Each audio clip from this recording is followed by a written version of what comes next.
Hey, welcome to the show, Leading and Growing Your Real Estate Business. This is Coach James Short, aka Shorty. And this is a show for those within the real estate industry wanting to lead and grow their real estate business. It's a series of interviews that we conduct for those within the industry. So we're finding out what those leaders are within the industry, what makes them tick, what's their story, what are their strategies, and how to become the leaders and the growers within the industry. But also, it's an interview series with those outside of the industry. I'm always a big believer of looking at a whole different part of the pie rather than just focusing on one part of the pie. Because what it does, it allows you to have a different perspective, allows you to get snippets or golden nuggets from those outside of the industry that can look in the industry and go, there's a different perspective. And so I encourage you to reach out to the guests. I encourage you to lean into these series to find out how can these pieces of information, experiences, stories help you lead and grow your real estate business. I am pumped, excited, ready to rock and roll with our amazing next guest. Michael Griffiths, the world's leading referral marketing guru, is here in the studio with us. Oh, he's helping service professionals turn their networks into a consistent flow of new clients and referrals. He's the man, he's the guru. He is phenomenal. His system, his platform, how he helps people to really tap into their networks, guide their networks, and turn their networks into paid clients, but also getting the referrals coming through thick and fast. It's an honor and a privilege to have the man himself on the show with us. MG, my man, welcome to the show. Hello, Mr. Short. It's been a very long time since we've had the pleasure of doing something like this. So really excited. Great to be with everyone and really looking forward to this. Love it, love it. So let's go back. I mean, we've done a bunch of these in the past, but let's go back to the humble beginnings of where this concept of referral marketing network, like to understand your networks and really tap into that. Where did that idea and concept come from your view, from your world? Yeah. So we had a fairly large marketing agency in which we would run your Google ads, your Facebook ads, post content on social media, pay per click, because back in those days it cost like a 1 cent to be on the front page of Google, do mail outs, pretty much think of every way you could market a business, and we would do that for businesses. And there was only one problem. We weren't doing it ourselves. So when we looked at how we got all of our business, they always came from referrals, from word of mouth, from people who knew us, people who met us, because in the end, there needed to be this level of trust, this level of bond, this level of connectiveness for somebody to go, you know what, I'm willing to give you a try.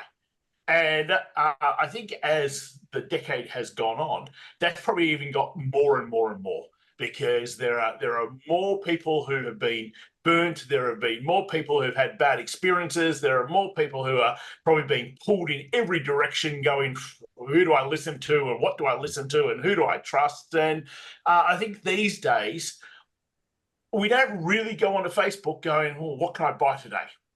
We don't really go onto Google to find our next accountant, or find who's going to list our house, or who are we going to trust with our nest egg and our wealth and hope that we can retire comfortably. We get that through other people. We get that through other people saying, oh, well, in fact, we use this, or don't dare go anywhere near this person. Or so for the service professional world, it's very different to the electrician who works within 10 kilometers of their PO box type of thing. And it needed to be done differently for them. And that's where it all started, where we went, you know what, seeing that we know how service professionals get most of their business, they need to do things just slightly different, because people aren't using the traditional channels as such to be able to find them. And that's where the concept began in 2012, and it's evolved ever since. And so where is it now? Where has it taken you, and where have you arrived? Yeah, and in terms of the frameworks and the understanding, there's not too much that's different. I still see every single day how horrible people are in just using their networks, because they come from this very red brain, logical, analytical, I can mind map it all out. Here are the stepping stones. It should just work. The simple fact is it doesn't work because you're dealing with humans. And as clever as what humans are, they're completely emotional brained and completely stuffed up. So unless you really grasp how you can make someone feel and have that as your intention, it's a minefield for people, because they look at things and they go, well, hold on, I'm doing A and B and C. Why aren't I getting the result?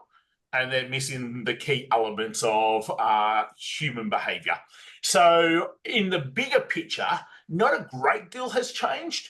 In the finer details, creating software to be able to plug into someone's LinkedIn profile allows things to be done for them, because one of the biggest factors always for everyone is time, and the small little things which really they shouldn't be doing, but unfortunately has to get done, because you just need to constantly engage and stay front of mind and deepen relationships if you want the people within your network to think about you, to talk about you, to share you to other people. So to answer the question, it is sort of a bit of not much, but an awful lot has changed at the same time. I love it. One of the things that I heard there, and I want to sort of explore a little bit more, is the left and the right brain, the red and the green. Can you give us an understanding of what that means around, people think, oh, I need to map it out and then it should all work, compared to understanding the behaviors and the emotions of people. Can you go into a little bit more detail on what you actually meant by that? Yeah, and I think most people can grasp the concept from a sales point of view, because they've probably heard salespeople say that people buy off emotion and justify with logic. Yep. And salespeople say that all the time. They sometimes don't know why they're saying it. They've just heard other people say it, and therefore it's got to be true type of thing. But when we actually peel it back in terms of just the makeup of our brain as a human, and going all the way back, caveman days, we were given this brain to survive. And that's exactly what our brain is there to do, to help us survive. It's not there for any other reason. Make sure you don't get eaten by the tigers. Make sure that you find the best mate. Make sure that you know how to hunt and gather, and you're going to be absolutely okay. Fast forward, and we don't have tigers roaming our streets, and being able to survive is much easier than what it used to be. So our brain just really has been there to, how do you survive? So the majority of the time, it operates in that cortex world. That's the red part of the brain. It's logical, it's analytical, it's rational, it understands everything that's being said. It can map out a little sequence, and it makes perfect sense to us. And that part of the brain helps us survive. So hence, we're in it probably 95% of our day. Then you've got over the other side. And when we come back to the salesperson who says, hey, make sure that you sell with emotion, because that's where people buy, and then they can justify it with logic after they buy it. So the other part of the brain, the limbic part of the brain, the green part of the brain, actually doesn't understand language. Everything I'm saying word-wise, it's not understanding. It's listening to my tone. It's listening, hopefully, to my excitement. It's listening to it's creating these feelings. And every feeling within inside us actually is what controls our behavior and the decisions we make. So you're listening to this, and the feeling it's giving you is actually controlling whether you decide to continue listening, or whether you just go, I've had enough of this, and you turn it off. And then you'll justify it on the other side of the brain. And whatever you justify with is absolutely perfect. If you've turned it off, you won't know what you should have justified it, because you've already turned it off. But if you're still listening, whatever your justification is exactly right, because it's yours. So when we think about then this green emotional feeling part of the brain, and we then take that hold on, every single decision we make, do I want to go to the gym today? What do I want to have for breakfast today? What am I going to have for dinner today? Do I feel like going out on the town today? Do I feel like it's actually just through a feeling? And then whatever story we put to it is exactly the story. And it's not wrong. It's your story. But there was actually a whole other process that took place without you even knowing, in like a split second, based on a feeling. And when you understand that, it's pretty powerful in terms of, why will someone list with you? Why will someone buy from you and rather than the place across the street or down the street? Why will someone use you as their property manager? Why will someone allow you to provide them their insurance, to be their accountant, to be their bookkeeper? It's because simply how they feel about you. And then they'll come up with all of these, oh yeah, they're really clever, or they've got great strategies, or their framework's really good, or what, they're really organized, or whatever you say, perfect. But it's actually how they felt about you, which made them decide to go with you. So when you sort of understand that that's what people base their decisions on, you'd think that we'd spend more time making people feel a particular way when we're around them, but we just don't. And is that then, if you then take that concept and then put that into, for example, your network or how you do your marketing, or that's when you get that connection piece? Is that fair call when you're making someone feel a certain way, then to have a response or reaction or make a decision based on that feeling, that emotion? Is that then you reverse engineer that and how you can actually then utilize more effectively your network, your marketing, and so to speak? Would that be a fair call? Yeah, 100%. When you think that for somebody to use you, they need to firstly know you. Now, that could take weeks, days, months, years. Then they've got to like you. Now, we both know a lot of people that we don't like. So it's not just a given that because we know you that we're going to like you. But just because we know you and we like you doesn't mean that we trust you enough to go, do you know what? Let me introduce you to this person. Do you know what? I'm going to put my name on the line and give you a shot. Do you know what? I feel like you could really help James out over there. And all of those things, they don't just naturally flow. There's actually full stops after each of them. And I think that's where a lot of people just go, oh, because I know you and I like you, I will automatically trust you. And then there's another factor that's put in there, and that's the word trust. Trust is just a word. It's not a thing. Right? The thing that actually creates trust is the brain chemical oxytocin. So oxytocin is the bond that you feel with someone else. So how you and Nat are, your lovely wife, is because you create oxytocin with each other day in, day out. And if you didn't create oxytocin, then you wouldn't be with each other. It's really just that simple. So you do things that make Nat go, oh, James is the best person in the world. Nat does things that make you go, oh, Nat's the best lady in the world. And that's oxytocin. And because we are humans, in our personal world or in our business world, it doesn't matter.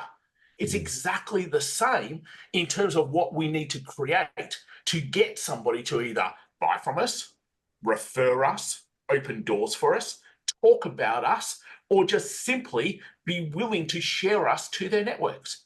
And if we don't create that and we don't focus on creating that, then in the end, you're sitting there with a bunch of people doing everything yourself. So if I was listening to this, and if I was an agent listening to this, what would I do to go about building that know, like, and trust factor into my network? Yeah. So probably not the agents you work with, because I know that you would not allow them just simply to do this. But traditional agents who have been taught from previous generations, how do we get listings? When we've got a listing, let's go 20 doors up that way and 20 doors down that way and go across the road 20 doors either way, and let's see if anyone wants a valuation on their house. So I don't know you. I certainly therefore can't like you. Therefore, I've certainly got no trust on you. You come knock on my door, unless right now I'm just curious, I'm probably telling you to get lost. But that's what they do every single day. And it's just got to be hard work. So that's one way of doing it, not what I would suggest. Let me take an agent who's in my local area who I think does it just really, really well. And has been part of different groups and is now sort of out on their own. And they do a lot of community sponsorships, which is, again, a great way to get your name out there. But they don't just simply sponsor things just to have their name out there. I see them every Tuesday during the summer at summer soccer. And they're talking to people. They're saying hello to people. Yes, they grew up in the community and therefore they know a lot of people, so that helps. But they make themselves seen. They make themselves just go up, shake people's hands and just say, hey, how's Johnny going? What team's he in this year? They're constantly part of the community in a way that allows them to actually build relationships. They're not just simply going, oh, if you need to sell your house, come talk to me. In fact, that's the furthest thing from their mind. In fact, I've never even heard them say it to any single person because they naturally know what it is they do. And if they were going to sell, that they would be a person that they could speak to. So they only focus on one thing, deepening relationships and making other people feel good. And every time I hear this person speak, they're always inquiring about how that person's child's going or what they're up to. So they coach one of the under 10 local soccer groups. And I just look at him and I just go, you get it. And sure enough, as you drive around the area, whose face has the most boards up? His does. So I think it's a great example of traditional versus somebody who I think does it really well in our area in terms of where the focus is, how do I entrench myself in the community that I want to be listing in? And I get some agents might go, well, hold on, I've got lots of communities and I'm sort of around 20, 30 kilometers. Okay, you just have more work to do. But the focus should be more so around not just simply how do I get my name and brand seen, but how do I actually get in to talk to people, not about valuations and what the property market's doing and what interest rates are doing. And sure, if they ask you that, give them the insight, but talk to them just simply as a human. And that will get you a lot further within your relationship.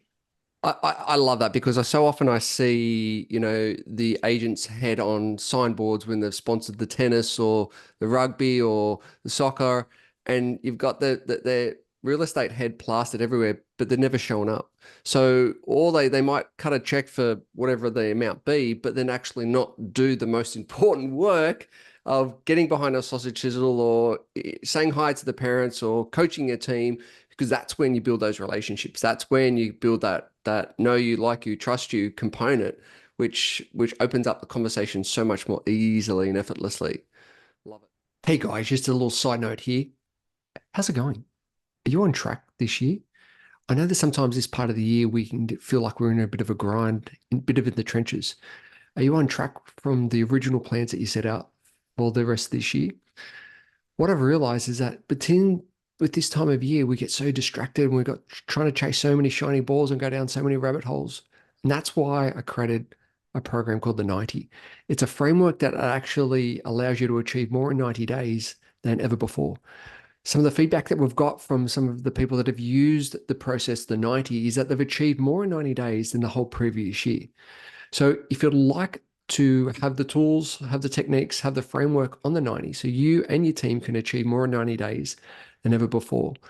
What it does, it impacts you of how to get clear, what you need to do, and who you need to be to show up in order to achieve the things you want to achieve over the next 90 days. Simply head over to jamesshort.com.au, click on join the waitlist, fill in your details, and one of the team members will be in touch and take you through the 90 framework. On with the show. Love it. Yeah, 100%. And I think there's a great lesson that you can take, whether you like them or not like them is irrelevant. I think there's always just great learnings when you look at something. And you go with political campaigns. Why are Mm. they at local shopping centres? Why are they happy to go to libraries and do sort of debates? Why are they happy to have Q&A times? Because yes, people get to answer, but people get to see them as a real person. And that is actually what then determines whether somebody is going to vote for them or not. So the more that they can get seen, the better.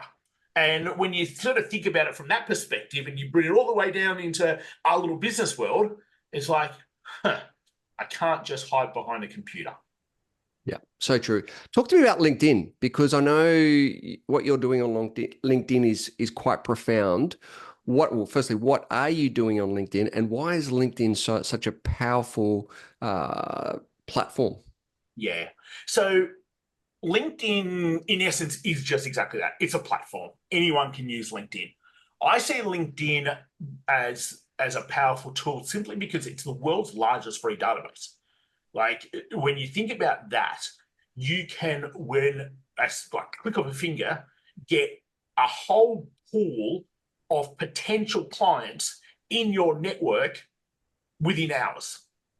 There's nowhere else that you can do that. And then from there, you have the ability to actually deepen relationships with those people, where again, there really isn't anywhere else that you can do that. So when I think about LinkedIn, I just sort of go, well, that is what it is. And most people don't tap into that. So for example, you might have a real estate agent who, let's just take that they're part of, I'm just going to think more, that they're part of the Newcastle area, the Hunter Valley area. And you could, on LinkedIn, find CEOs or all C-suite. Well, in fact, you could find anyone who actually lives in the Hunter Valley region that's on LinkedIn. It's probably, you just don't know the exact number. Let's just say there's 350,000 of them. Well, now you can put them into your network. It's not then about going, oh, great, now they can see my content of what house did I sell. No, it's now that you can actually wish them happy birthday on their birthday. You could actually wish them happy work anniversary on their work anniversary. You could actually go, hey, we're just bringing together some people in the Newcastle City area to be able to XYZ, to network with one another. Would you like to come? You can start putting up community events to show that you are entrenched in the community. So instead of you having to actually go and, in essence, chase people to meet them, you could build yourself a network, and LinkedIn allows 30,000 people, like you don't need close to that, of the exact people that you want to deepen relationships with. So I feel like that's really powerful to know that you've got that sort of tool at your fingertips. So that's why we utilize LinkedIn, because there isn't another platform that allows service professionals to be able to tap into building their ideal potential client network like that does there. Okay.